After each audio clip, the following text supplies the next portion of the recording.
At the start of this class, I told you valuation was about establishing narratives. During the course of the sessions you've had with me, I hope I've given you some tools and techniques for connecting stories and narratives to numbers. A good valuation should tell a story. It's not just about the numbers. As we end this class, I hope to leave you with some parting thoughts. First, focus on the big picture. It's easy to get lost in the details as you do valuation. Second, have a healthy respect for luck. You can do everything right and have nothing to show for it at the end of this process. Third, I hope the tools and techniques you've developed in this class will stand you in good stead as you go out there and try your hand at valuation. And remember, you learn valuation by doing, not by talking about it, not by reading about it. And I hope you get to practice your valuation techniques. So we've been on a long journey, right? We've looked at different ways of doing valuation. And in summary, I said there were 3 ways you can approach valuation. Discounted cash flow valuation, where you estimate cash flows, and the key word is estimate. You attach a discount rate to those cash flows based on some assessment of risk, and you come up with a present value. You have relative valuation. We value an asset based on similar assets, and contingent claim valuation, where we value some kinds of businesses using option pricing models. Let's do a very quick review of each of the approaches. In discounted cash flow valuation, the key thing to remember is while we might use elaborate and complex models, that ultimately the value of any asset rests on 4 pillars. First, what are your cash flows from existing investments? Second, how quickly will these cash flows grow in the future? And that growth can come from either efficiency or from new investments. Third, what discount rate should you attach to those cash flows? And fourth, that closure that we put on the model by estimating either a liquidation value or a terminal value. If you look at relative valuation, we talked about a 4-step process for deconstructing multiples. First step, we said, define the multiple. Check for consistency. If the numerator is an equity value, the denominator should be an equity value as well. If the numerator is an enterprise value, the denominator has to be an enterprise value as well. Make sure it's uniformly estimated. Then we describe the multiple. If you remember, all of those distributions were asymmetric. Asymmetric in what sense? The floor on these distributions was 0. No multiple can have a value less than 0, but there was no top. So essentially the outliers were all large positive numbers. The cautionary notes we took away were, don't use the average, look at the median. Third, we analyzed the multiple. We looked at what was under the hood, so to speak, of every multiple. We argued that every multiple is embedded in it the assumptions you're running away from in discounted cash flow valuation, cash flows, growth, and risk. And we developed a very simple way to back out what those variables were.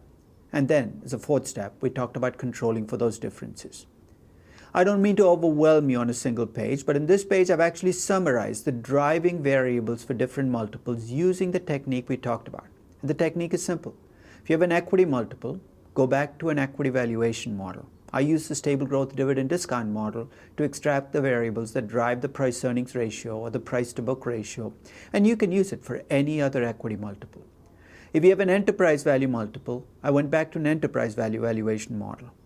Stable growth free cash flow to the firm model, and we derived the variables that drove EV to EBITDA, but if you're interested, you can use it to derive the variables that drive EV to sales, EV to EBIT, any enterprise value multiple.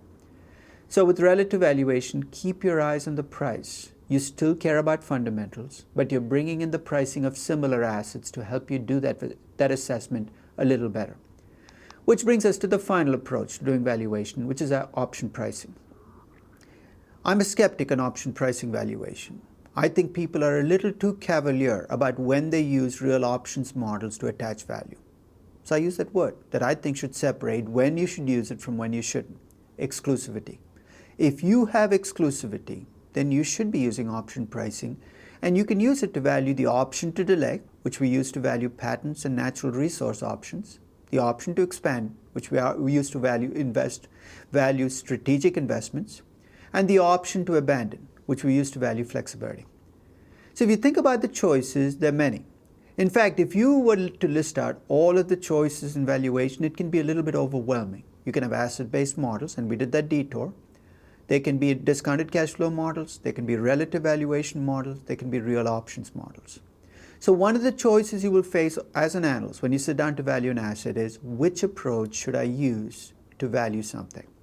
I'm afraid the answer depends. And I'm not trying to hedge. Here's what it's going to depend on. First, it's going to depend on the asset you're valuing. If it's a cash flow producing asset, you could use discounted cash flow models. But if it's not a cash flow producing asset, don't frustrate yourself by trying to value it using cash flows. You cannot value a Picasso using a discounted cash flow model. Second, if the asset is marketable, you have more choices. You can use relative valuation, you cannot. But if it's not marketable and it's unique, you might have to use a discounted cash flow model. So the first factor that will drive your choice is, what are you valuing? What does the asset look like? Second, it'll depend on what you do for a living. If your mission is to do a market-based valuation, a valuation for a transaction today, you're an M&A banker. You might have to do a relative valuation, even if your heart is an intrinsic valuation. It'll also depend on what your time horizon is. Early in this process, I told you the dividing line between intrinsic valuation and relative valuation. If you have a long time horizon, I said you were a much better candidate for intrinsic or discounted cash flow valuation. So check yourself. Do you have a 6-month time horizon or a 5-year time horizon? If it's the former, use relative valuation. If it's the latter, use discounted cash flow valuation. It'll also depend upon your beliefs about markets. Beliefs about what about markets? Your beliefs about how markets make mistakes and how they correct the mistakes. And early in the process, we talked about how each valuation approach makes different assumptions about how markets make mistakes and how they correct them. So check what your beliefs on markets are. And once you've done that, you will find a valuation approach that's right for you. One size doesn't fit all. For you, it has to be the model that best works for you. So here are some closing thoughts I have on valuation. We've talked a lot about valuation. We've talked about the numbers, we've talked about the metrics, we've talked about the models. But I hope I brought through one key issue. To do valuation right, you got to keep your eye on the big picture. It's easy to get lost in the details. Don't. Step back and look at the big picture, see where the numbers fit together. There will be people out there, often claiming to be experienced, who tell you to abandon first principles. Don't go along. Experience does not always equate with knowing what to do in valuation. As a final point, remember that there is no payoff to doing valuation right. What I mean by that is, even if you follow every rule in the book and you do valuation right, there's no justice in this world. No justice in the world in the sense that you won't make money just because you've done your homework. You might do everything right and lose money. Your neighbor might pick stocks based on astrological signs and make millions. Here's what you got to tell yourself. You do valuation because you enjoy doing valuation. You do valuation because you want to do it right. If you're lucky, and that's a key word, luck, then your valuations are going to pay off.